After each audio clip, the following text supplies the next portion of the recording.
All right. Well, Yeah, we can we should. BS more, but let's announce what's going on here at least. So this is game 2 for those of you joining us just recently, which I doubt that is anybody. My name is Chappie. With me is Hari. This is game 2 of the finals of the Prodota North American qualifiers. We have the North American team on our left in the green trunks. They go by skill difference. On the right, we have the Brazilian team, Pain, the red trunks, and Pain is up 1-0. Again, this is game 2 in a best of 3, and bullshit resume. Yeah. I mean, well, we're still in bands, so we don't really need to talk about anything serious at this point, do we? No, nothing really happens in bands at all. Well, not in the first set of bands, certainly not. Oh, I mean, whatever band. let me clarify. Nothing of real importance happens. Yeah. I mean, it's kind of the status quo, the norm to, and we've got these bands here. It's like, who gives a shit? I mean, these bands mean nothing so far. Yeah, well, they decided to ban the Chen instead of the Enchantress because it's very likely someone here is going to play Enchantress. And You talk like that all the time. I'll do it too. All right, well, we've got a ban from Chen here. No, that's kind of hard. I feel like AC or whatever his name is. AC. Yeah, he does have a... Well, I'm not even going to say anything here. I feel like he has a great voice. I will give him that. But you have a crush. No, well, I do not have a crush, actually. I cannot watch... You see, you baited me. You baited me into this. Flame bait. Okay. I cannot watch. I already know where this is going. Yeah. Well, I'll just say this, that the only... Careful, sir. Yeah, I know. Careful. Well, all right, so for example... All right, yeah, never mind. I'm done. Yeah, I'm just gonna nip that in the bud right there. Yeah, nip it's not going anywhere good. All right, well, I just want to say that I do not dislike him. I just I feel like he's a good caster. He's kind of like I felt like, well, I never watched Phil the Thrill, but I felt like people said that he was a good caster. He just needed to learn more about Han, and I feel like AC's kind of like that in Dota. Like he definitely has a good voice, and he's really good at commentating action. He just kind of... That's why Draskel's there, but I don't know. Until then, I have difficulty watching.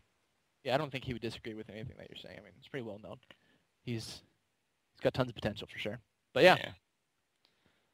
All right. Well, we do have the completion of bans finally. As far as the carries going ban, we have Ricky, because Ricky was so important last game to the success of the losing team, DDT. God, when is he going to get rid of DDT? Literally, I've known this guy for, I don't know how long you've known him, but I've known him for years. And he's always just had, you know what it means, right? No, I don't. Delayed dream team. Oh, really? Yes. Yeah, he's just shouting out his previous clan, Delated's dream team. Anyways. Yeah, I knew he had a team for a while, but I didn't, because I mean they would all do the thing where all their icons, like you can see, Derp and WSLK, where they have some of Dilated written or whatever. Oh no, that's skill difference actually. Yeah, never mind. Yeah. Invoker actually in the game. Oh, Invoker! Yeah, it's huge. And then there's going to be a Tide coming out for Pain, I think, probably. Lesh. Gotta be Lesh, right? Lesh Tide? Why not? Tide Lesh. Oh, Tide Lesh. Oh. Okay, all right. So if it's Lesh Tide... Wait, yeah, you were saying Lesh Tide. All right. And I'm saying Tide Lesh, or which was it? I said Tide Lesh. Okay, I'm saying Lesh Tide. All right. If it's Lesh Tide, you have to send me a rice cooker. If it's Tide Lesh, I will send you my amazing toaster, and you can witness the toaster. I don't want it. No, you want this. Trust me. You will take it and like it. What if it's just Lesh and no Tide? Then we're both off the hook. Well, I think you're more correct than... Oh, damn. Watch us just be completely off. There's got to be a Lesh here. I mean, I'd be so amazed if there's no Lesh. No, I think there's got to be a Tide here. Do you really... What? I don't blame him. I mean, look what happened last game. They had the cream of the crop supports, and it allowed them to get that early lead, which they needed, and they kind of peaked in mid-game. So maybe they're going to do that again. Maybe we're going to see a team drafted here from Pain, again, that peaks in the mid-game because they've gotten amazing. I mean, you don't first pick Lich without a plan. I mean, without a pretty distinct understanding of what's going on. So they've obviously got they've got the supports that they want. So I wouldn't be surprised again if they do another mid-tier or a mid-game oriented strategy. But then again, if Lich, you usually see Lich with like a hard carry in his lane. He's so easy to control the lane. So I don't know. It's hard to say. I'm not really sure yet. We'll have to see. Yeah, you're definitely not going to be roaming with a Lich. So that's right. Not the same thing. And actually, I want to point out for the record, you were right, but it's irrelevant anyway because it was for the other team. It was Tide Lesh instead of Lesh Tide. Oh, it's irrelevant. Oh, okay. I see. Yeah. Well, I'm not sending you that toaster now, obviously, because And actually the Night Stalker again, so I guess they're pretty confident with their Night Stalker play. It had a pretty big impact. I guess we'll be seeing maybe I would assume, because Lich, you're not really ever sending Lich in your safe lane because it's just a waste of the sacrifice where you can't control. I mean, you already have control of your safe lane, so it doesn't really matter. So I would imagine they're going to probably do the VS Night Stalker up in the top, and then probably it's possible Lich something bottom. I mean, maybe if they decide to go like Enigma for the dual deny, but more likely than not, it's going to be Lich and a carry in the mid. Well, I mean, I got to say again, I got to reiterate, is that I really like. And the core of the strategy here on Pain is this Night Stalker and VS. You could not pull this off as easily if the other team had VS. The whole strategy it just hinges on the fact that he can run in there, silence and slow somebody with BKB, and just make it virtually impossible for the other team to respond well because he'll have BKB. I mean, what are you going to blow a title because someone's caught? No, what you're going to do ideally is you're going to swap. So, but they've taken that VS. So, I mean, again, I don't see them doing this. I don't know how we can name this. Essentially, you're just running in with BKB as a melee and you're initiating. Whatever, there's got to be a name for that. I know what the name is. It's called Bringing the Pain. Is it called Bringing the Pain? Okay, Bringing the Pain. Bringing the Pain. Okay. And that, in order to do that successfully, you've got to take VS as well. So I like what they've done. I think they can, honestly, I think they can repeat what they did last game if they play as well as they did. Yeah, Dragon Knight ban actually though, the not wanting to see that exact same. I wonder if they would actually do it again, even if although you've got the Tide this time, which actually in addition to just being an insanely strong hero, does give you the negative armor, which is obviously strong against Night Stalker and strong against DK. So there's still the possibility of them going Leshrac and going Slardar and putting the Leshrac in support. Although I really hate support Leshrac, but I mean you could always do it. So I don't know. They would have had to fear the DK as much, but I mean, yeah, Slaughter doesn't work so well with their team, although it's not bad. Maybe they go Weaver. Useful. Ooh, I love Weaver. Honestly, Weaver is one of my favorite carries. I think I have like 30 games of Weaver or something. I think he's also my most successful as well, but then again, that's because those are mostly in pubs, so it's a little bit more easy. Well, Night Stalker are pretty strong against Weaver, so maybe not. True. But there is the negative armor, and Weaver can sacrifice soul or sacrifice side lane, which is something they're looking like they still need. Yeah, that's true. I'd be surprised if they went starter. Honestly, it's not bad. They do have. Oh, you're talking about starter for the Radiant team, not for the Dire. Yeah, for the Radiant, because negative armor is one of the ways you beat the Night Stalker, and especially I was talking about I was saying they didn't necessarily need to ban the Dragon Knight because they could go Slardar with the Gush and have a lot of negative armor, which counters both Night Stalker and Dragon Knight, obviously. But see, I was trying to figure out more so what their mid game carry, what Dire's mid game carry is going to be, and I would being a member of a certain team, I would be in favor of seeing Skeleton King, just because I think Skeleton King is insanely good, especially if you see. I mean, not so much against Invokers. That might be the deal breaker here. But if there was no Invoker in the pool in the game, then in my book, that's easy pick because he scales better than most agilities. He's strength. He's got a stun. And you're looking around your house because there's something flying. Yeah. I realized I made a huge mistake. It was really hot in here, so I opened the window to let a little air in. But it's light in here because I have the light on, and it's night outside. So there's like 4 mosquitoes in here now. So as soon as this camera is off, I'm going to go on a rampage on killing these mosquitoes before they eat the shit out of me. Yeah, the Skeleton King, unfortunately, would be a good call in the regards of, generally speaking, mid-game strength carries. But yeah, as you said, with the Invoker on the other team, and it looks like with the Pugna pick, they're probably going to put the Pugna in mid, I would have to assume, which means the Lich is most likely going to be going bottom. So maybe they will try going for that double deny strategy with the Lich Enigma, which is quite strong. Slightly different strategy this time. And I guess the Pugna pick is just, against the Invoker in general, and Leshrac. Pugna is so strong. Leshrac's high mana cost spells and needs mana. And the Enchantress coming out. So actually a strong push lineup coming out from skill difference here. Really going to want to push early, which is unusual with an Invoker, but I guess it's going to be happening regardless. I mean, once he gets a fair amount of levels, then he can really contribute to the push with the 2 Forge Spirits. Yeah.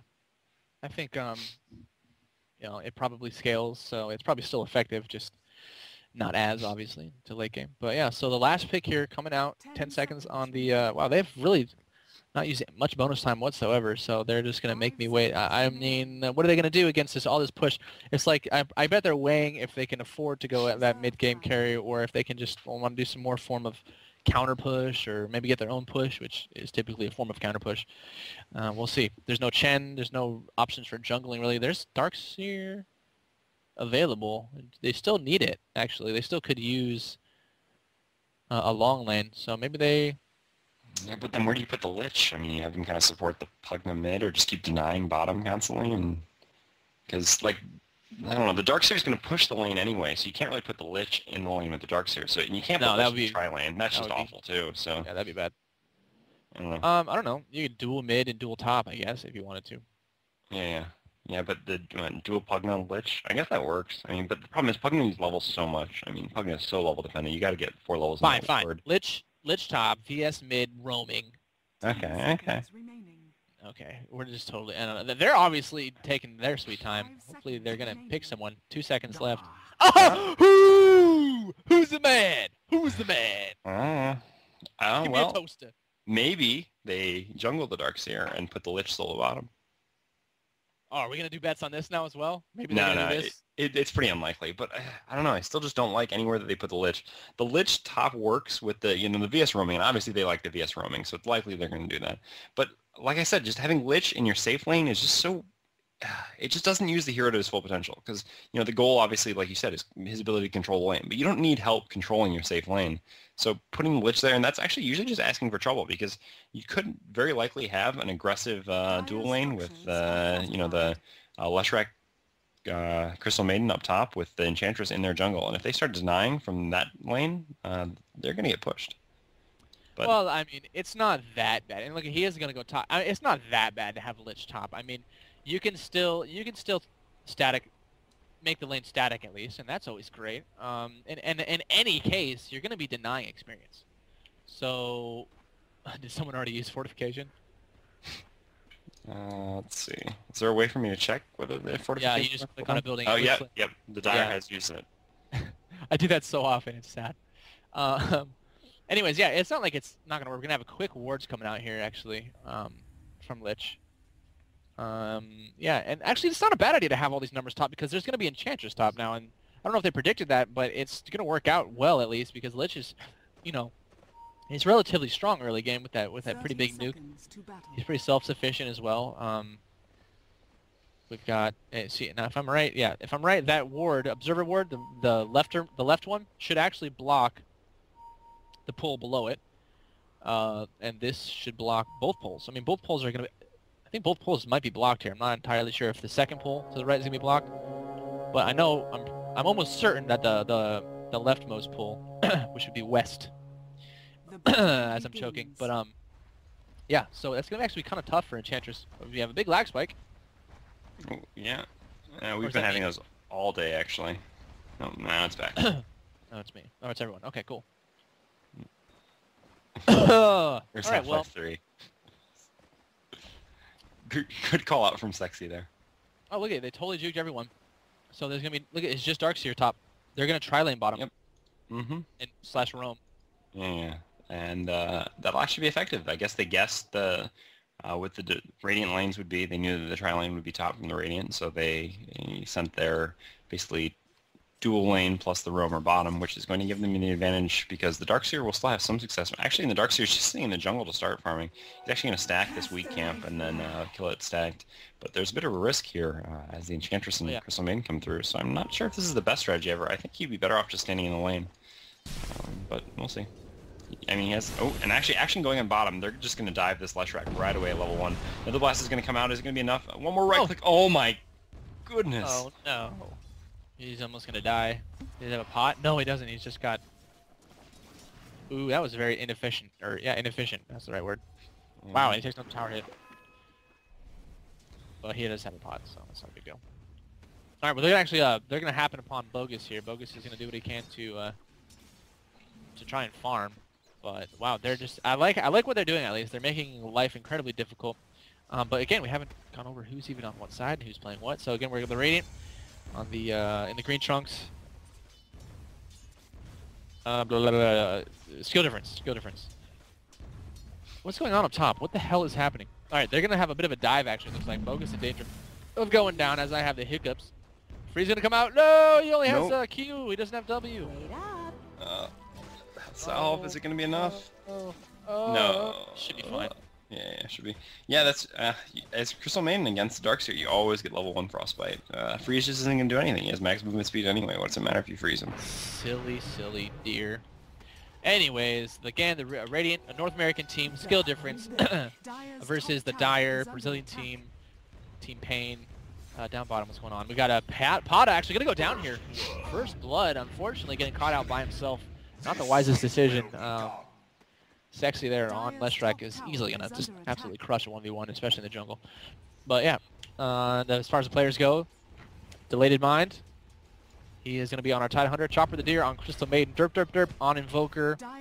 WSLK on Enchantress and Sexy on Leshrac, who got that first blood bottom. And for the Dire, Team Pain. Pata on Lich. Bogus on Darkseer. Doodoo on Night Stalker. Pride on Pugna. And Grent on VS. And the top tower is about to go down, so even though they weren't able to catch the Darkseer, they were able to push this tower obscenely quickly, which is what Enchantress does. Although a little bit surprising with something like a Tide CM not really necessarily pushing heroes, but that's just the Enchantress's power by herself. Yeah. But the good thing, I mean, I don't know, it's not going to be the worst thing ever for the Dire here, because it's going to give the Darkseer a lot more space to farm up here and to actually get some levels up. The much more serious problem, obviously, is losing one of your supports when you're basically in a tri-lane, although it wasn't really a tri-lane because the VS is roaming, but still dual lane against one. You just can't afford to get caught out like that. As the Lich, you got to know that obviously the Leshrac will punish you for it with the 2 points in Edict. And I don't know. It's just... Yeah, I'm still not liking this Lich pick, Lich positioning. Didn't work well. Didn't work well. Even if you, well, neither of us were technically right, but you were more right than I was with the Darkseer pick. I'm still claiming that the reason why they're not in a good spot this game is because their inefficient use of the Lich. Why? It's not inefficient. It's bottom, right? Yeah, but he doesn't get any experience like this. I mean, he has to play so much back. And it kind of works in theory if he's able, but like it's so hard for him to harass this Leshrac back because you can't harass from behind a creep wave obviously because then you draw creep aggro and you disturb the lane a lot. So you got to kind of come around from behind. But when he tried doing that, the Leshrac was just able to kill him. Yeah. And I mean, the Pugna can't really do anything to help him. To be honest, I mean, the Pugna doesn't have any stuns. He has Decrepify, which is a slow, but honestly, having Leshrac get to Decrepify while he's edicting on you, he's not really going to care that much. So there's just not a lot for them to do in this lane. And meanwhile, the Invoker's just got to be dominating this Night Stalker mid, which I assume is why the VS is spending so much time here. 4-2 Night Stalker versus 7-3 Invoker. So yeah, basically 2-1-ing. So yeah, obviously dominating that. Going for the Exort build. 1 point in everything so far. A little bit unusual. Usually you would expect it to see, 3 points in Exort with 1 point usually in Quas, and then you get the 1 point in Wax before level 7. Then you have access to all your spells. A little bit unusual to get all of them this early, but I guess he knows that Vengeful Spirit's going to be roaming around. He wants access to that Ghost Walk to play defensively. Yeah. And as you were talking about, it's not bad for the Dire's top tower to go down. I'm going to have to go ahead and disagree with you because this early on, it is bad. I mean, no one is really too willing to move out of their lane so much. So when you do take a tower, it's literally just that. You've taken a tower, and in fact, you probably have more map control because of it. So if it were to be, maybe 10 minutes in, 11 or 12 minutes in, or definitely any time later, then it might not be, anything more than that. But in this case, it is really bad. They've lost a platform to TP to. They've lost a tower to run under. And the only thing they're going to do here is hopefully catch them overextending, which they might potentially be able to do here. Although we just have a level 1 VS coming down from below, and a level 5, actually, Night Stalker. That's pretty big Night Stalker. He should be able to get something to happen, and these illusions should help quite a bit as well. Sun comes out. Oh, and a big nuke there from Doodoo as well. VS can actually finish that one off, though, so 1-1 equalizer there. WSOK on the run. They're going to catch the Delated Mind as well here. So like I just said, a little bit of an overextension. They're overstaying their welcome. Not very wise play there. He's going to go down. I'm going to get a gush off here and then maybe an Anchor Smash. No, just do some damage. Man up. Just face your end. No, it doesn't make any difference at all. But yeah, a little bit of overplay there, and that is going to actually go ahead and give the lead now to the Brazilians. So I'm now going to disagree and point out see, because they, after having taken that tier 1 tower this early on, continued to keep all their people pushed so far forward, it made it very easy for the Dire to catch them overextending And you said that people weren't willing to leave their lanes, but plenty of people left their lanes, and that's what led to this game. Quite different. It's quite different when they're past David to fast the tier 2 tower. That's a little bit... I'm going to call it over. Tomato, tomato. Tomato, tomato. It's tomato, and it's my tomato. So, but yeah. Anyways, so we'll see. WSOK now is actually caught out, so he's going to get stunned here. Yeah, but they can't kill him anyway. It's pretty stupid of them to try going on this Enchantress and just die for it. Oh! Sunstrike! Big Sunstrike play. Invoker. Level 3 Exort. That'll be enough to wipe that mess off the map. And Pride actually in danger of catching some DPS as well. Slow comes out. Edict is about to go down. It's not going to be enough. Get a couple more right clicks. And look at it, man. Yeah, actually, now that this is actually a smart play. Since the bottom lane has been, beckoned, now it's just a straight 1v1. And obviously, Sexy's going to have a pretty easy time considering he is, level 6? It should be level 6 or 6, right? Mm-hmm. No, level verse 5. Actually, it's probably going to be level 7 verse 5 by the time that Pride comes back. So he's going to need some more help here down bottom. Otherwise, Sexy's going to be farming like mad. Yeah, well, I mean, the problem is, obviously in mid, Pugna is fine solo against Leshrac, but in a side lane like this, especially in the Radiant's easy side or safe lane, the Leshrac can just run past the creeps and Edict, and there's absolutely nothing that Pugna can do about it. It'll be a little bit better for him now that the creep wave is pushing closer to his tower, and actually, Hasted Nightstalker coming up here, deciding to go on the Tide. Tasty Tide. It is a fish. He must be a sushi. Yeah, I love sushi. Yeah. Well, apparently so does... oh, and the Sunstrike! Boom! Goes the dynamite. Literally. I'm loving this Invoker player. Yeah, this next level, man. It's like, finally, like, we got the global Invoker play coming out. I'm loving it. Yeah. Although, I think both of these kills actually probably would have still been... No, actually, the Darkseer one wouldn't have been because he just surged. The previous one would have been a kill even without the Sunstrike, but that one there was a nice Sunstrike. Predicting even the surge movement, although there wasn't much movement. Well, no, I just mean in the sense that, like, he, because of the amount of time it took him to surge himself and then start moving, he basically ended up in the same place he would have been if he had just not surged and kept running, which is kind of where the predicted path was. But, yeah, anyway, like I was saying, a little bit questionable for the Nightstalker. Like, he's got 3 targets, an Enchantress, a CM, and a Tide.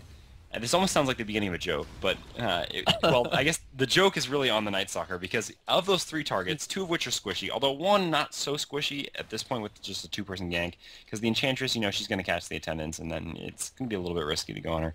But at least one that's extremely squishy. The CM, why you choose the Tide is just beyond me. I mean, I guess silencing the Tide was important, because he couldn't ult then, but I don't think he was level 6 then anyway, so I don't know.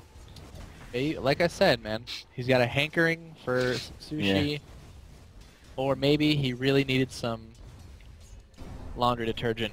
I was actually supposed to get sushi tonight after I was done casting this, but it's already 11 o'clock, so that's completely ruined for me. So now you're basically teasing me about something else that I'm going to miss. Well, everything. I'm going to go on and on about that. I love sushi so much, Joe. Oh, yeah, it's good stuff. There's no reason not to like sushi. Do you guys have, in France, do you guys have those little conveyor belt places, or is that just in the States? No, we don't have that. Yeah. Do you know what I'm saying? I was in Japan for 4 months. So, well, I mean, I honestly don't know if they have those in Japan. Maybe just is that that's based from Japan. It's a. Well, I know the food is. But no. The conveyor belt. Oh, I guess you didn't know. Yeah. The conveyor belt sushi is a very typical Japanese thing called kaiten sushi. Oh my God! You just busted out Japanese on me. The Japanese. Japanese. But, I love that stuff. I'm a regular. Okay. Well, wait, you're from Seattle, right? Right.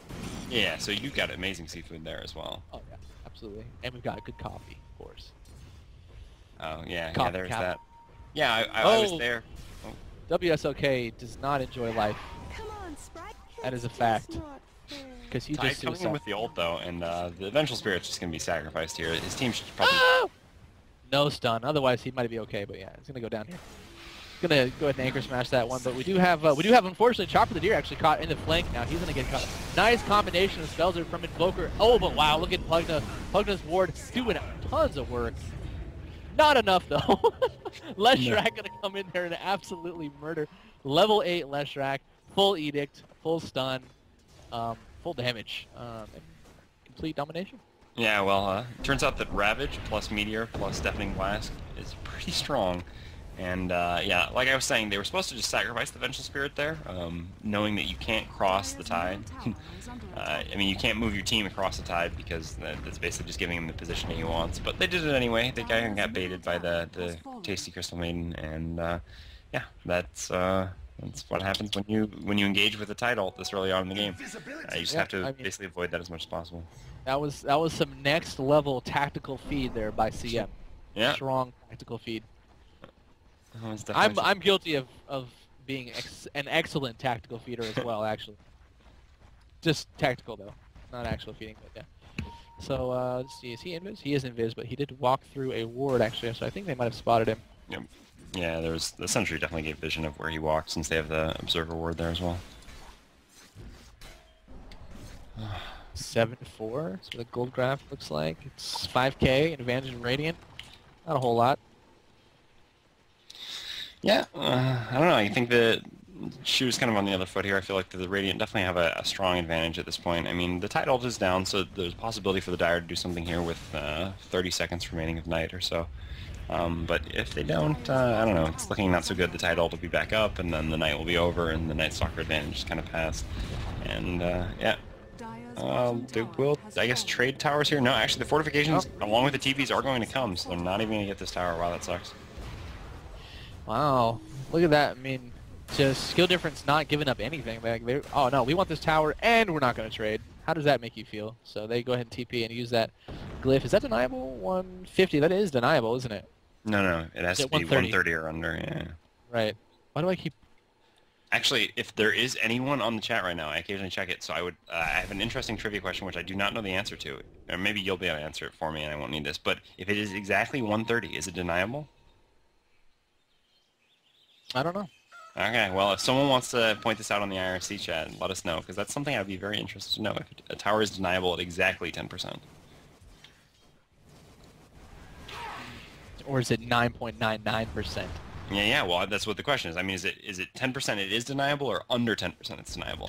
It's kind of like when you have the food with the eat by this date. Does that mean you can eat it on that date, or do you have to wait until, or does it have to be eaten the day before? I mean, oh my God, not the same at all, dude. Definitely, absolutely the same. Come on, don't tell me you've never had that problem. No, I haven't. You know why? Because I run my fridge ultra cold, so that shit keeps longer. No, it does. You think I'm kidding? It keeps longer. If you were to run your, it's not. You know I'm serious. Like if you run your fridge warmer, your stuff's not going to stay as long. It's not going to keep as long. I mean, it's not like... You know what I'm saying? No. Okay, I'm not mocking you in silence here. I get what you're saying, but like, I mean, I understand that I understand that if you run your fridge warmer, stuff is not going to keep as long.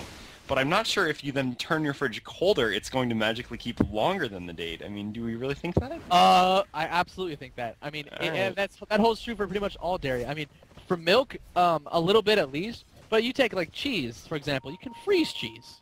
I mean, just take what I'm saying to the extreme. You freeze cheese, it lasts way longer. Well, all right. First of all, you got to remember that I'm living in France now, so they don't even bother with I mean, bacteria on cheese is perfectly acceptable here, so that's not the problem. What I'm talking about is, like, meat, though. Like, I mean, would you really consider that meat will be... Meat? Well, yeah, you can freeze... Oh, that's... All right, okay, all right. Yeah, you won me over. Anything that you can freeze and it lasts longer, I'm going to go ahead and say... that you can chill. The colder it gets, the longer it lasts. I'm gonna use that. Okay, that's what I'm gonna say.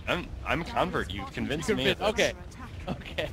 All right, but I will say, if you have non-fat milk or just thin liquids, that shit freezes probably because I run it pretty cold. I had to actually increase the heat to like normal fridge temperatures because like meat was barely defrosting in my fridge. It was pretty bad. Yeah. All right. Back on the game, there was something I saw that this Vengeful Spirit. So I saw that both these teams are actually from Han, and the Vengeful Spirit actually has maxing Wave of Terror 1 point in the stun, 1 point in the passive, and this is a bit unusual of a build, I would say. Oh, maybe action here. But yeah, because obviously in Dota, unlike in Han, the stun scales in duration, so you actually do need to level the stun usually, unless you're with some very specific strategy. Oh, we're gonna have a go here. Oh, look at this perfect pick, Deleted Mind. Silence does not last long enough, though. Actually, wait. Silence doesn't last long because of his Cracking shell. shell. Right? Yeah, that was actually just a really stupid move by the Night Stalker. Yeah, never mind then. I was going to say, that's not a good pick because the swap comes out. WS going to take a couple tower hits. Is it going to be enough? It is going to be enough. Tower's going to go ahead and pick that one up. 2 for 2 exchange so far, and that should probably be the end of this engagement. But yeah, well, you don't... I don't think he's going to be silencing the Tide anymore. Well, no, you silence the Tide. You absolutely silence the Tide. You silence the Tide, and then you ignore him. Yeah, absolutely. Yeah. If you can run in, get the silence off on him, although it's probably only level 1. So yeah, it's only level 1 silence, so that strategy doesn't really work. 5 seconds of silence, yeah, it's probably enough. I mean, it's better than what you just did there. Like, either you completely ignore the Tide and you try to pick someone else, or you just silence the Tide and then ignore him. But yeah, you definitely don't silence him and then void. Too much damage. Well, was it nighttime? Did he ult in that fight? Because it wouldn't have been 5 second silence if it wasn't, right? Yeah. Well, his ult is on cooldown, so I'm presuming that he did ult in that fight. All right. Anyways, that didn't work out too well, but still 9-6. Probably, yeah. I was gonna say it's pretty much a flat exchange, so not a whole lot of difference. Still, hovering just above 5K advantage for the North Americans on the comeback trail. Maybe we'll see. As far as items and gold goes, actually, let's look at GPM. Sexy, 340 GPM, 345. Derp on Invoker, 346. And 330 on Tidehunter, actually farming quite well. That's pretty important for him to be able to do that. The other team, wow. Look at the lack of farm. Well, I guess it just looks kind of misleading. Just about 300 gold a minute on Pugna, just about 300 gold a minute on Darkseer. You've got 200 on Night Stalker and 150 each. Not that bad, actually, for support heroes. Definitely not too much. Actually, what am I just ignoring? Fight going on? Jesus. Why are you letting me do that? Sorry, I was killing mosquitoes. I told you that that was going to happen sooner or later.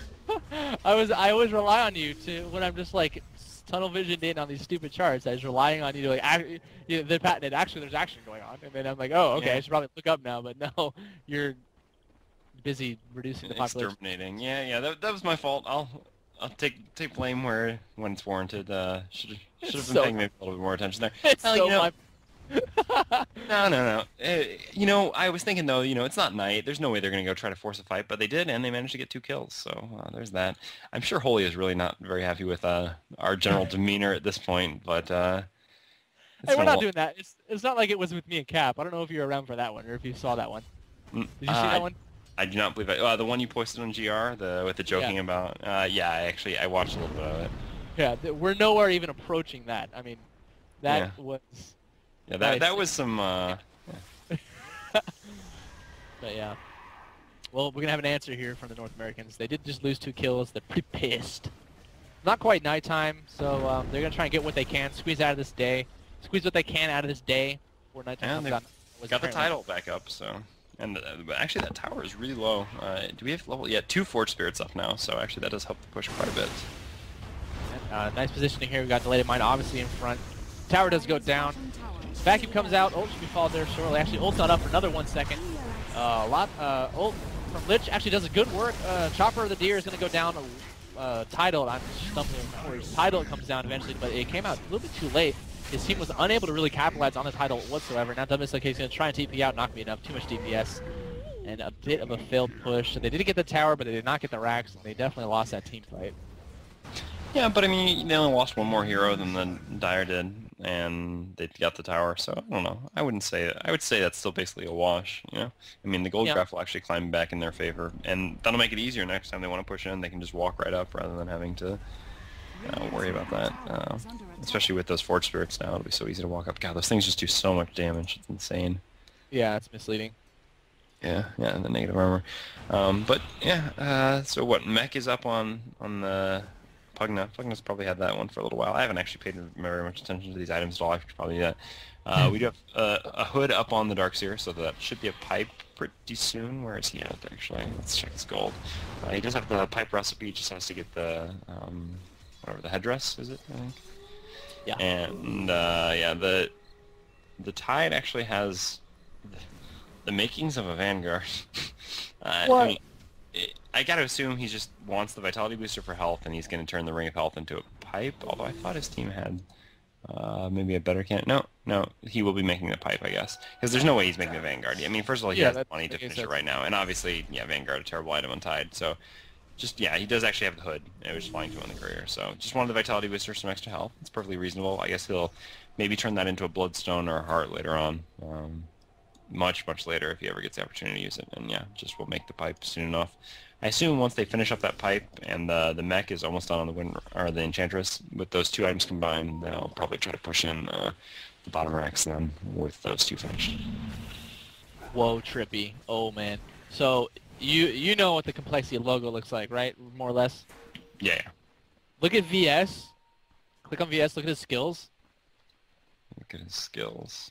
Look at VS skills. Tell me, okay, and out of the corner of my eye, his ult, VS's ult, totally just.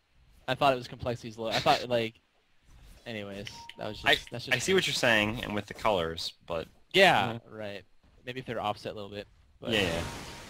Yeah, well, and you know, it is kind of like there's a C there on the first half of the swap. Yeah. So. Right. See, and if you stare at it long enough, the white kind of comes forward and the red goes further back. Yeah.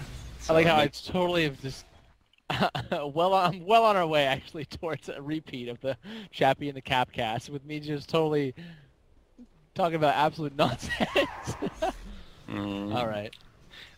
Okay, so Pugna build here, something worth pointing out.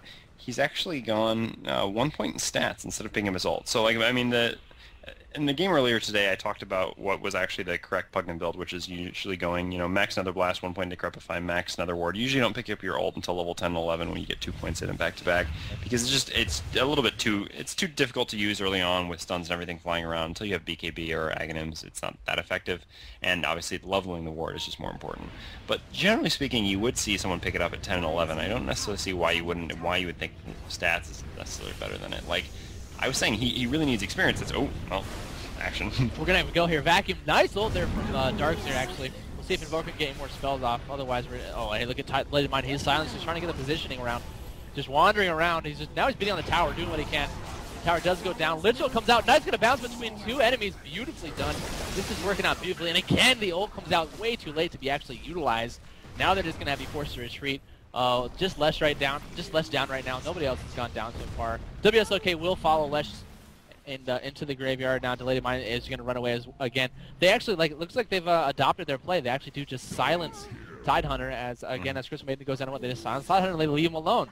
And they just, they do work around him. And it actually worked beautifully, that team fight.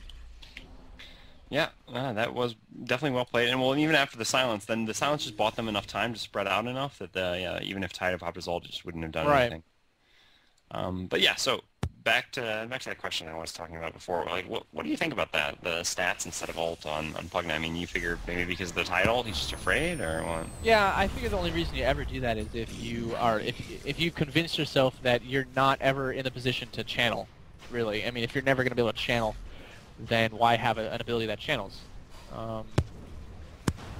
That's, it remains to be seen. I haven't been keeping close enough on him. Actually, we're going to have a bit of a go here. Maybe there's no ult on most of these people. We're going to have a swap in, and Sexy is going to be doing work here, asking you to do full damage to Vengeful Spirit. Vengeful Spirit is just going to get crushed.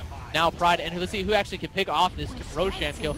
Vacuum comes in, and a Sunstrike does a decent amount of damage to ult, and it's going to be Dire got it. Dire that got it. Yeah. So, they started it, and the Sun actually comes up. Where is the Vision? Oh, the Vision up from the ward above. He's pissed off. He's pissed at that ward. He just rage pinged at that ward, knowing that ward was there. That's why he died. But yeah, so they, at least even though they got a few deaths from that, still 13-13. And the Dire is, it really not much has changed. Although this time Lich is down.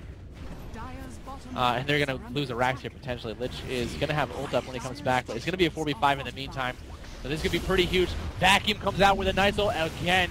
And again, Delayed Mind, does he have his, my cursor is down. 25 seconds for his ult. Does not have ult. That's going to be bad. Let's see, no one's gone down yet. Bogus is going to be indeed. Actually, wait, he has the Aegis, so he actually correctly aggroes all the damage. Now Grant is on the run as well, but he's going to go down. He's not going to get away from that fight. Vacuum comes, unfortunately, he cannot vacuum again into his ult. But they are going to at least repel this. They're going to salvage their racks. WSOK is going to go down. Lich is back with his ult. Where's Lich? Lich is in the flank. He's pulling up the rear. Derp now is on the run. He does have Sheep off in 5 seconds. He's probably going to go down here for sure. So a nice hold. Yeah, I was with you. I thought they were definitely going to lose racks there, but they did manage to hold. I thought it was really stupid of them to try to stay in Roche when the other team came, but the problem was I didn't realize how, like, their vision is actually, where the Dyers place their ward is where you typically place the ward if you're Radiant. Like, that's Radiant vision ward right there.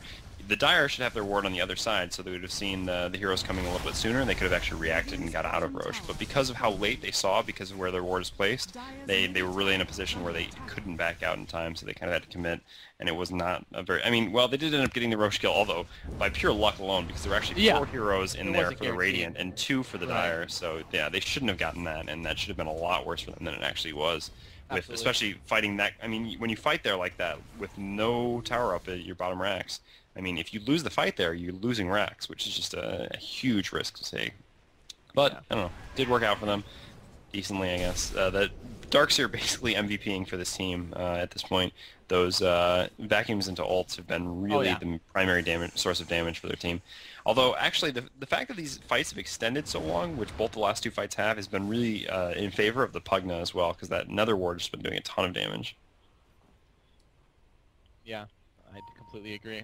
And with that last team fight, we do see the experience graph actually dip in the favor of the Dire, and the gold graph actually dip down towards sea level, as I like to call it. So now they're on their way back into this game.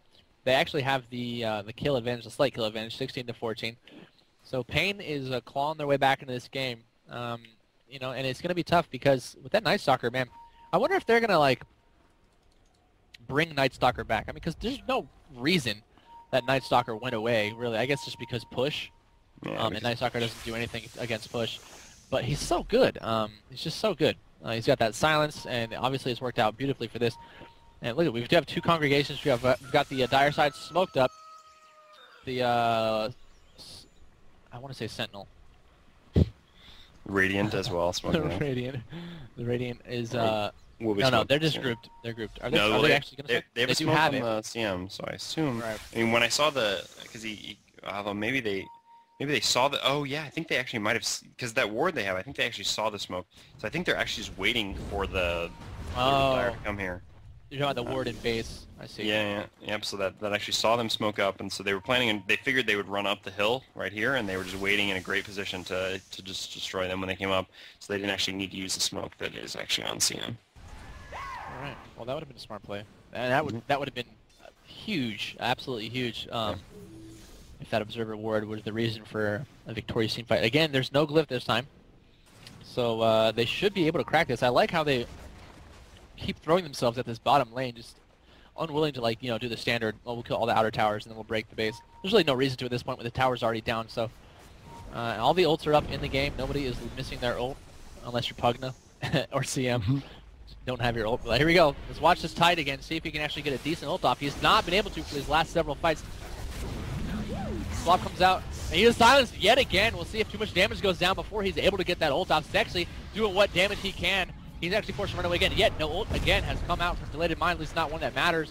But the damage is now coming down to the barracks. That's what really matters. Silence comes out again. They might use this opportunity to go in here. Silence on for another couple seconds, and again they back off again beautifully, not leaving a great opportunity for Delayed to get an ult off. And again they hold with these great walls from Grant, and now they might try and pursue, maybe get some damage, do some damage to the Radiant. But no, yet again, I mean, there's no reason for them to stop yet. Delayed has not used his ult. Again, and unfortunately with the... Again, Tudu is actually taking lots of damage. He might go down here, and he does not have an Aegis. Again, Delayed Mind is ready to ult, but is not gonna get yet again not a good position to ult. After this BKB wears down, he can assume that he's gonna ult. Swap comes out, and that was enough to finish off a kill there. Ult's gotta be there's no mana. There's no more mana on Delayed Mind. The catapult is gonna finish the Rax. Oh, nice. Unfortunately, they were unable to save that Rax. But again, I mean, they're doing decently well considering no ult has come out. Again, another death. Invoker does go down. Delayed. 1 of 2 alive. Actually, last one alive, but they got the Rax thanks to that catapult. He's gonna TP out, and he actually went to that. Oh no! Vacuum denied. You should be going down here for sure. So that's actually going to be all 5 actually go down, but at the extent or at the exchange of a Rax. So you might argue that's worth it. They could have defended it too if they just hit the catapult. The catapult had like 25% life when it got 2 shots off. But I mean, it's so tough to pay attention to something like that in a fight like that. And so I mean, I can't really blame him. Okay, well, so I wanted to talk about the Pugna thing before. Or I talked about the Pugna thing before. All right, but now he went BKB, and he still doesn't have ult.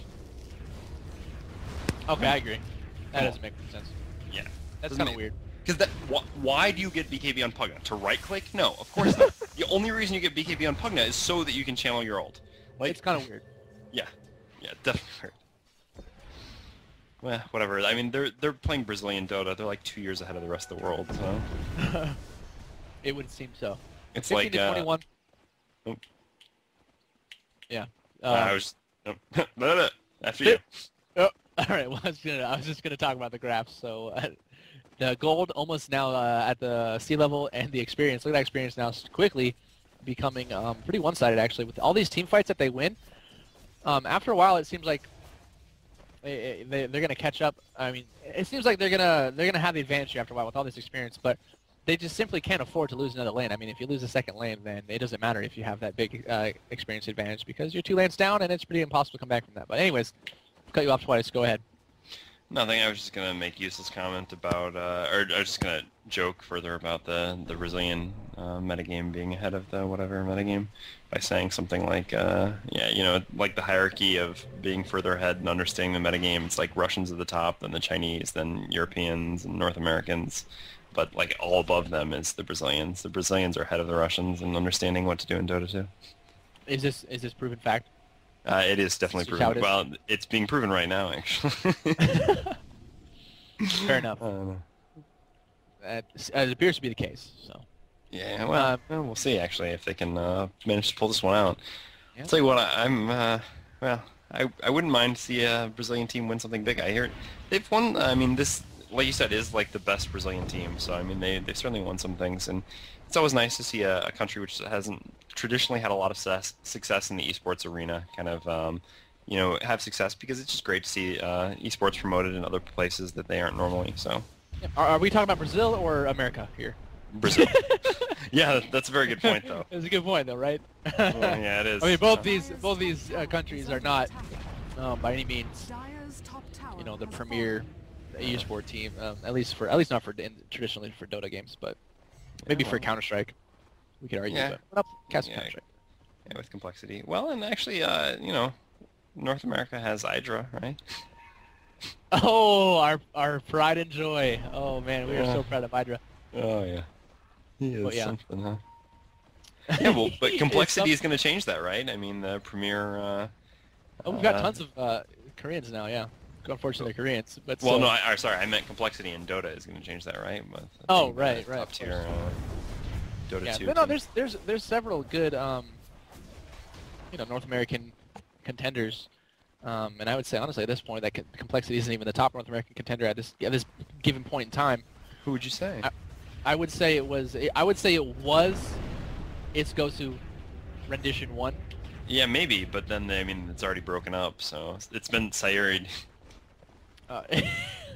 Indeed. Oh yeah, I mean they were playing beautifully.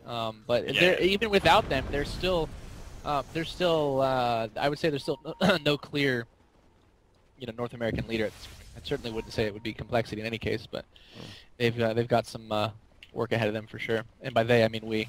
I like to try to separate myself from complexity. Yeah, those sons of bitches who are losing it for us, they gotta work. I mean, I'm just gonna sit here casting, no problem. Actually gonna go on Lich. They're actually gonna catch this Lich out maybe before the ult. Nope.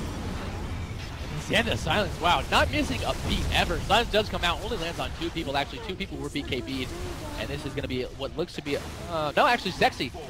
They did not do enough to Sexy, so they actually have a good chance at actually coming out on top of this team fight because of how high Sexy's HP is. It's not going to be enough. Sexy's going to be forced to retreat away from this tower. Yeah, wow. Never mind. Sexy wasn't doing enough damage to enough people. He was just doing enough damage to, like, extremely tanky, is it Bogus? It is Bogus, yeah, so he's going to go down here as well. And this looks like it could be, after this team fight, it could be a 2-0 victory here for Pain. I mean, this, like I said earlier, this is just going to get worse and worse. As this experience, they keep losing these team fights. Sure, they do a little damage here and there to buildings, but they didn't really accomplish much as far as in that department in this last engagement. And now Rosh is back up, so again, I mean, this is about to be out of control here for North Americans. Yeah, unfortunately, though, for Pride, or Pain, I was just looking at Pride's name while saying Pain. I mean, because Skill Difference has done such a good job of constantly applying pressure, even if they are losing fights in the enemy base, you know, when you lose a fight in the enemy base, it's not the biggest deal because there's not a lot you can do with it. So their option really here is just taking Roche, although they're not actually even going to take Roche. That's... I don't know, that's not so good. You definitely got to get this Roche kill here. I mean, I guess they realized they couldn't kill it fast enough, but I think if everyone came, they could. I don't know. I don't really understand the decision to leave Roche there. Don't question it. It's Brazilian. They know better.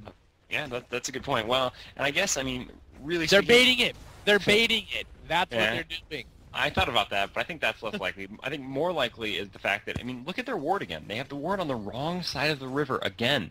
So maybe they're just worried about the exact same thing happening that happened last time, of getting caught in the Roche with their pants down because of poor vision. I mean, you really can't blame the supports too much for this ward placement, although I think Dark Green's actually pinging right now, insisting where it should be.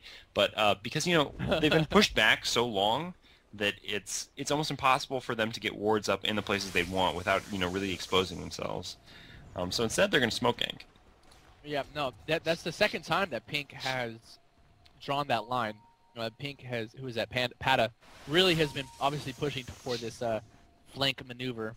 They're going to catch, unfortunately, just CM, and this could be terrible, actually. The silence actually comes out. If they get a good position here, nice vacuum, totally just removing the decent positioning, but there we go. Finally, the ult comes out there from delay. Let's see if they can make anything happen. The damage is coming out there from Lesh as well, but again, look at, there's just too many targets. The damage is being spread too evenly, too thinly, and that is looking to be GG right here. They're going to go ahead and at least take Rosh here. I mean, they could potentially take a tower and then Rosh, but no, they're just going to take a... They're just going to do the safe bet here. So I like that. A little bit of a complexity play, I might say. A little bit of a smoke gank from the back. A flank maneuver. Yeah, that is definitely a complexity play. Every time I see a team smoke ganking constantly, which actually I think it was in the last game or the game before, I was thinking, yeah, they've definitely taken something from complexity. One of the things the complexity is definitely the strongest at, which is that smoke ganking, which is something that was really exemplified with their loss to Mouse actually in the Brawl finals. That Mouse kind of metagame complexity by making prioritizing that Beastmaster, making sure that they had the Hawk up. Good, yeah. Yeah, making sure they always saw when the smoke was coming. This was a very effective smoke. It could have been kind of bad because actually, even though they got the CM, they were kind of in a bad position there. But just that Darkseer, I don't know. Definitely, if they win this game, MVP for sure. His vacuums and walls have just been definitely the deciding factor at this point. I mean, you've managed to vacuum them all up into that great choke there and put the wall right there. So it was just so hard. Like, I mean, what do? You're all basically have to run back at that point, which is what they should have tried doing. But I don't know. At that point, you're just so committed to the fight. You kind of just, if you start running, you're just gonna take so much damage anyway and probably lose. And yeah, I mean, and it was at the greatest timing as well because you could tell that Tide was just about to unleash his ult. Because he wasn't silenced for once because it went down on CM, and he was in a great position as well. But I think honestly probably his spell animation got canceled because of that vacuum. That's probably how close it was. Yep. But yeah, nice play there, MVP. You know you're getting a lot of kills, a lot of good team fights when your Vengeful Spirit has an Aghanim, especially at 38 minutes. That's a very early Aghanims. I mean, I guess Vengeful Spirit's not the actual the hard support on the team. It's the Lich. Which actually, do they not have? No, yeah, they have mech on Pugna. Who, by the way, level 18 now, has decided to max Decrepify, still no ult. Wow. I don't get it. I don't. Not that it's mattered at all. No, it really hasn't. And I mean, it's single target, so I guess he'd rather just have the freedom to keep moving around and nether blasting, because if you notice in most of these fights they've spread damage a lot, you know, I mean, between his ward and the Lich ult and the Darkseer damage, like, it's all coming out very evenly. They haven't really bursted down individual targets, so I guess he just doesn't want to be draining people. I don't know. I mean, maybe honestly at this point he has 5,000 gold. Yeah, who knows? I think there's a chance he might actually go for an Aghanims. And, you know, that would be very Brazilian, I think. Very Brazilian. Oh my. Well, what is this? Oh, somebody's peeing. All right. Yeah. So I was gonna say about Seattle, about the coffee thing. I don't really drink coffee. I was there. I saw the. Oh, wow. the Starbucks on the street there or whatever. But yeah, it didn't interest me near as much as the seafood did. Oh, yeah, okay. Follow us. Okay, now back to Seattle. Go for it, champion. Oh, what? You got to give that to me? Why do I have to do that? You always do that. You're so good at it. You're so well practiced. When I do it, let's see if I can remember it. All right. Well, I've been instructed to say follow us. Follow us on Twitter, Facebook, and let's see. I believe on Twitch. Twitch is DotaLive.net. Facebook is God, Holy's gonna kill me. Facebook and Twitter is I think just DotaLive. Probably. How close am I? Oh, I got it backwards. All right. Twitch, which you already know, is DotaLive, and then everything else is DotaLive.net, Facebook and Twitter. So yeah, I got that one. I knew that. Nailed it. Nailed it. But yeah, Seattle. Continue. Oh yeah, well, yeah, the seafood was amazing. Going down to the fish market and everything, eating awesome seafood. Pike's Place. Yeah. Do it. Yep, absolutely. absolutely. I wonder if Toby went there. Toby's in town, right? Yeah, he is in town actually visiting. Wait, is Valve based in Seattle? Oh yeah, buddy. I thought they were based in Canada actually. I thought they were in like Montreal or something. Oh please, like Canada's gonna house someone that cool? Come on. Well, no, because I remember seeing the pictures of an article about when there were those protesters about Half-Life 3, and then Valve brought them in and gave them pizza or whatever. And I swear that was in Canada. I thought it was in Montreal. It probably was. It would be Canadians that protested Half-Life 3. I mean, it's definitely not American. Well, no, they weren't protesting Half-Life 3. They were protesting, obviously, the lack of Half-Life 3. They were protesting that there had been no movement on the Half-Life 3 front. People were actually protesting? Yeah, I don't know. Okay, well, you know more than I do about that, apparently. But either way, yeah, Seattle, it literally, it's like, I mean, I live, chances are, if it's at the venue, I think, I live pretty much 20 minutes from where the International is going to be. Nice. Oh, yeah. So all of you watching, all of you, you know, anybody needs room and board, you hit me up if you're paying.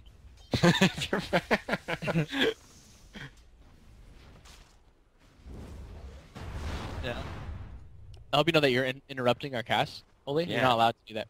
Yeah, that's kind of bad manners, actually. Nobody can even hear you. You're just being selfish now, Holy. God, yeah. What on earth were we talking about? Something about Seattle. I don't really remember. Parking there, impossible to find. My God. No doubt. And although I was a huge fan, my friend was really happy to have me there because you guys just added those carpool lanes, which meant that we could travel very easily on the freeway. And she was telling me some great stories about how a woman got pulled over when she was driving in the carpool lane, and she was pregnant. She tried to argue that in court, that it was fine for her to use the carpool lane because she was pregnant and it's actually two people. And then there was also stories of of people putting fake, dummies, an inflatable person in the passenger seat so they could use the carpool lane and getting caught doing that and getting lashed. Yeah, I've seen stuff like that. Well, not real life, but I've seen, documentaries and stuff. Yeah. That's pretty sad. So we've got a failed smoke from the Brazilians. I'm just gonna call them Brazilians and North Americans. Forget their actual team names or player names. They're just a Brazilian or a North American, just to really play on the, national pride. Regional. Well, can't really be national. Yeah, that's true. Well, no, it's USA is. Unless they're all US. Yeah, exactly. I don't know. I don't know either, actually. I wish I did, but I don't. Well, they said NA but in the game lobby was actually named BR versus Brazil versus USA. So I don't know. Okay, all right, we can do that then. You know that Brazilian is, and this scares me, but Brazil is actually forecast to be the next superpower. Yeah, I could see that. Oh, I thought it was India that was actually forecast to be the next superpower. It's between Brazil and India. Okay, all right, that makes sense. And China. Those are the three that are in contention for being the next superpower. You know what I say to that? I say let's remember this time, world. Let's remember this time when it's America as a superpower, and then when China is a superpower, we'll be like, we want America back. Can we have America back? Yeah, do you know an interesting statistic actually was that so basically the rest of the world has been complaining constantly about U.S. polluting whatever with industry, etc. In the last 10 years, China has left a greater carbon footprint or an basically equal or greater than carbon footprint than the U.S. has on 150 years. No way. So China has polluted the world more in 10 years than the U.S. has in 150. Wow. If Yes. that's true, damn. Although to be fair, I really don't hear that too much. Like I don't hear too much hate about like I mean I'm sure there's people that are like, tree huggers, which I'm not too far away from. I love the world. I love the earth, but I mean Come, dude, you're from Seattle. Don't lie. You're a huge hippie. I'm a semi tree hugger. I recycle, okay? I recycle. I recycle plastic and glass and and boxes and cardboard and paper and stuff, Anyway, you're saying you haven't heard much of... Of that, I haven't really heard of the reasons to hate America. To be honest, I haven't heard too much in the even though I have heard that before. It's usually not like, oh, they're so bad for the environment. It's more like, I don't know. Yeah, or well, it doesn't matter now. I mean, Yeah. you probably hate Obama just as much as Bush if you're an American, at least. If you're an American, you do typically. That's pretty much the sentiment. So, yeah. I've been so far removed from the country for a while that I didn't know that. I Well, envy you. yeah. Yeah. Well. No one. I mean, Democrats aren't even really. No one's really happy with Obama. But if you're a Democrat, you're gonna vote for a Democrat, and if you're a Republican, you're gonna vote for a Republican regardless. So, but whatever. We have landed on politics. Well, Doo-Doo actually has picked up the Aghanims now and got the gem again, so we can do that classic Aghanims gem move. Unfortunately, did it right at the beginning of the day, so a little bit not good timing, but he'll pop the ult sooner or later, and then they'll get the good vision basically when they cross. BR, does that mean be right back or just Brazil? I don't know. I mean, like, is there something that you can say like Brazil and people know what that means? Does that mean something? They just type BR.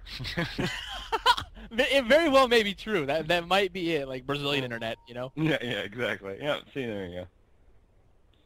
It was. It's Wow. tough to say. I wonder if there's something that you can do for USA. Like, if something happens that you can say USA. Holy's mad at us. Yeah, I don't know. You can, I don't know. Oh, yeah, he thinks that maybe they're talking... Because we've actually got 2 Swedish commentators in here. In fact, I wonder what they've been talking about this entire time. I mean, let's be honest. This game has gotten real boring in the last 10 minutes. Before, we were it was a little wrong of us to be, talking random nonsense so much, because there was actually stuff happening. But for the last 10 minutes, there has been absolutely nothing happening. Once the Radiant realized that they can no longer push... it's just crushing them. Yeah, they've just been standing on their side of the river farming, waiting for the Dire basically to commit and hope that they can turn that somehow. So I really wonder what the Swedish casters have been talking about, like basically in the last 10 minutes while there's been nothing going on. Maybe about how awesome their internet is. That's all I think. Like, to me, Yeah. Swedish people do 2 things. They like ride polar bears and then they talk about how awesome their internet is. I wish I could ride polar bears. Wow. Yeah, well, yeah, I'd love to go there just for the internet, because that's another amazing thing about my apartment. One more chance to bitch before this fight goes down. My upload speed is 0.8. Just saying. Oh God. Yes. You live like that's like a third world country. Jeez. It basically is. Paris. Oh. What? Oh my God! He Why trolled did his own you do teammate. that? Big lag spike. Wow. Anyways, I'm sure everyone saw that. I mean, if you didn't. Radiant's middle tower has fallen. Wow. Yeah. The Radiant totally just wasted their very valuable glyph fortification. Oh, we got a blink. Oh, finally the blink comes out. We'll see if they can actually do anything. We need more burst. We need more burst. Nice. Hex comes out. 2 go down. Beautifully executed here from the Radiant team, North America. WSOK going to go down as well. Now that's not as well. Actually, now it's a 1-for-2 trade. Derp is on the run. See, that'll be a 2-for-2 trade if they can finish off the kill on Derp. Reinforcements have arrived though. Doo-Doo is too fast though, so it ended up just being a 2-for-1 exchange. And literally, that was the only way that they were going to start winning these team fights, is with Blink on that Tide. There's pretty much no other way that was going to happen, because he was going to be walking to his silence, and it was pretty much what was going to happen. What's been happening the entire game was just going to continue to happen this entire game. So I think that's going to be the end of that. And wow, and honestly, it saddens me to say that with Blink, I really feel like no one is going to be willing to push now. Either team is just going to not want to push. Well, maybe we'll get lucky in the game will crash. No, that's terrible to say. Oh, he's just gonna TP out here. Leshrek's stun is just not gonna be in time, just barely. Yeah, the problem was that they wanted to. I mean, catching out the Lich wasn't so bad. He actually did manage to get his ult off, but catching out the Pugna before the Pugna could actually place down the ward was a big problem, and that was kind of what allowed them to turn the fight, because that extra damage from the ward would have probably been enough to be the difference with.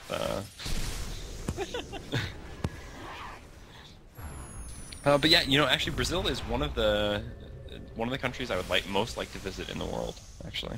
Oh yeah, ladies. Yeah, well, it's not so much that, but well, I mean, I'm sure for many people it is that. Yeah, but I don't know, it just looks awesome there. Well, I'd love to see like the Custo Redentor. That's pretty sweet, and just I don't know, Rio seems amazing, and Brazil in general, etc. Yeah, right. When has Holy being married ever stopped him from at least talking about ladies? Oh my God, he's allowed for.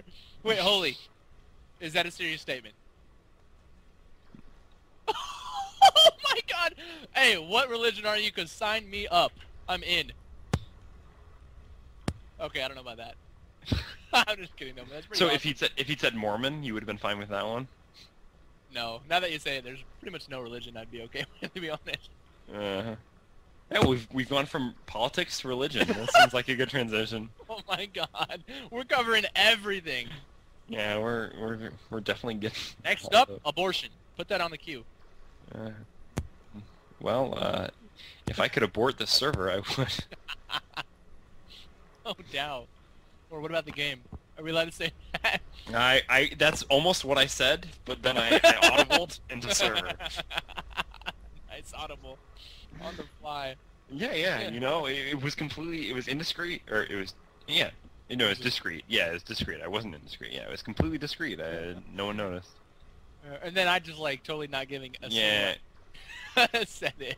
Yeah, you just busted it out. I was like, well, if it's gonna be said, it's gonna be said. And yeah. It looks like the game's just starting. Like the way the teams are positioned, almost like I don't know. Yeah. It looks like they're running out to do a little level 1 gank in the woods, you know. And then they turn back around. They're like, wait, what happened to our racks? Shit. Isn't there supposed to be something there? Yeah. Well, the good news is the Night Stalker didn't die, so they still have the gem. Bad news is it's still very early in the day. Yeah. Very, very early. And the other bad news is it is very late here. And I wasn't going to say this before, but I'm going to say this now. I'm definitely displaying some favoritism. I really like the Brazilian team to win here. So, I know! I know! I knew you would say that. Go be a Brasilia! Goal! VR. Ja. Please. Wow. Oh my God. God bless Brasilia. Okay. You know. Wonder what the Brazil. I'm gonna look that up now. What the Brazilian anthem is. I bet it's pretty badass. I will not send you my No! but high five you if you play it on the stream. I can't. Brazil anthem. I'm waiting with bated breath. As they 4-man take these ancients here. Very exciting stuff. Oh. Can you really copyright a national anthem? Oh God! What if that happened? Just fucking BR. We get BR'd. That would be the very definition of getting BR'd. It is not possible to get more BR'd than getting copyright infringement on the BR anthem. Oh my God, that would be brilliant. No, that would be brilliant. Oh, there's a little play button here. Listen to this somehow. Oh wow, it sounds like really British. Oh my God, that sounds British as hell. Yeah, does it? I was hoping it was like David Guetta or something. Some freaking electronica. Oh my God. Yeah, exactly. Yeah, like, you know, I picture Brazilian people dancing in the streets of Rio, like, to this music. No, it's extremely British. Here, I'm gonna send it to Holy just in case he wants to play it. You can definitely play it if you want to, Holy. It's a little play button on the right side of the Wikipedia, but do it on like a pause or a DC or something, which is bound to happen. Yeah. But anyway, it looks like we might have somewhat of a push here. Jeez, I'm choking. Invoker actually still not level 17, unfortunately for him. Does not have max level ult with that Aghanims. Look at this. This is the epitome of being a pussy. Look at this, just committing your you know, Force spirits to the tower. Yeah, Over. They're not gonna do anything. No. All they need now is Enchantress to do the same. Go grab a creep, although she's taken. Oh, untouchable. Wow, no untouchable. Interesting. Yeah, what? I don't know. Anyways, yeah, just go throw creeps at the damn thing. Look how successful they're being. Seriously. Yeah, they're chip damaging it down. I mean, I guess they can sit here and do this all day. They Hope plan on they it. don't, but yeah. Oh. Oh! I thought it might have been the chance to get that VR. Cue Brazilian anthem! Wait for the pause. Alright, we got a smoke gank coming in here. They're going to have to take a long path around, but I guess it's going to work. Going to get some armor up on a bunch of these people. Unfortunately, the Radiant is on the high ground here, and now maybe they can take Roche. You can't take Roche, though. You don't have time. They'll just push into your base. Well, maybe if you do it quickly now. What is going on here? Maybe they think that the Radiant is taking Roche, but instead the Radiant has actually juked them and moved up into their jungle.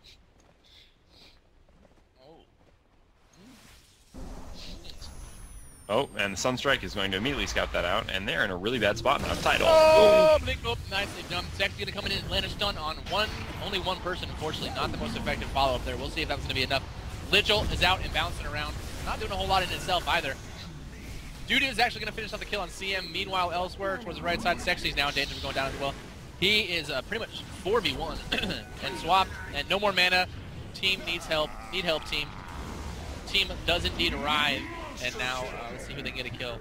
Darkseer actually grabs a kill. Wow, look at it. Darkseer is actually finally doing work. After buybacks, I don't even know who's actually died and whatnot, but Derp's in danger of going down as well. Panda is not really doing a whole lot of right-click damage here.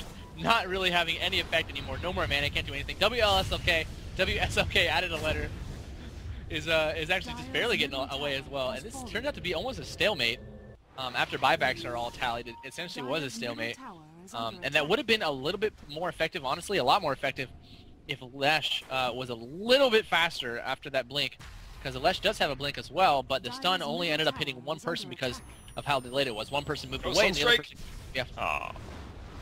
I don't even know where it was. I was just on Roche. I thought it might have tried to snipe someone. So, I think we're going to have a little bit more of a match in front of us here. It's going to be a little longer.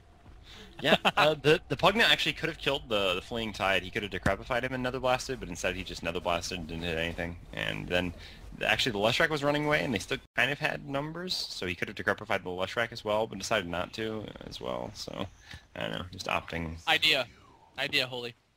And, Hari.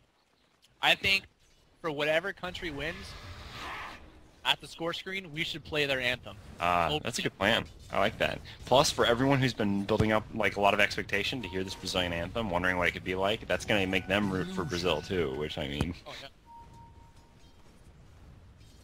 yeah. I don't know how long it is, though. That's the thing. It could be like a 5-minute anthem or something. Oh, look at this poor Vengeful Spirit. getting soloed by these Forged Spirits. Oh, -9 armor. I mean, actually 3 armor, but -9. God, they just do so much. The server is just not having a fun time. Alright, well, they're going to have a go. Where's the blink? Are the ults up? Let's see. Ult check. Ults are almost up. 1 second, and the ult is up. All the ults are up. Let's see if the follow-up from Lesh will actually be around this time. We really need, honestly, they need to chain all their abilities. The Lesh and the Invoker really need to follow up. Oh, Vacuum comes out. Blink is not going to come out. Ult comes out, but where's the follow-up? We got enough damage, hopefully, to kill Brown. Wow, Brown gets pushed up on the top, and he's going to live. Pride actually ends up going down, but I think he had Aegis. He's coming back, but Vengeful Spirit does end up going down in the long run. And now they have a bit of a high ground advantage here. Radiant beating down on Bogus. Bogus does eventually go down. This high ground advantage is going to prove to be too much. Dudu is going to be forced to run. Blink comes out, and the Anchor Smash. Nice finish off there. Rosh, can't remember who got Rosh, but wow, and they're going to get 4. The only person alive was Pride. Who ended up getting that Rosh? It did end up, they came late, right? Yeah, no, the Dire got it, and the Right. Night Stalker picked up the cheese. The Pride picked up the Aegis, but just not very effectively used. The Night Stalker actually popped the cheese really early, and it did like nothing, and then... Yeah. Well, that's that. Oh, Looks there's like. no more. Oh, they're going for the win. Yeah, yeah. Okay. Oh, yeah. Fair Definitely enough. going. I forgot that all the base towers were down. So yeah, this is gonna be GG. Oh my god. And we're gonna go to a game 3. Woo!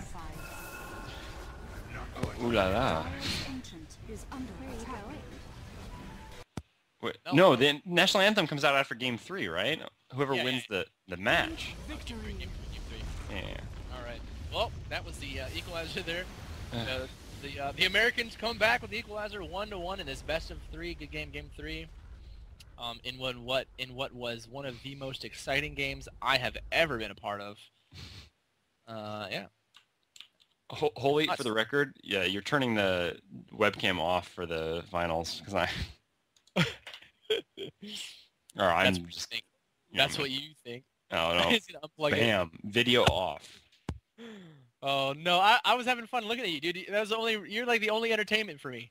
Uh, I was watching you just like face palm. yeah, I can imagine.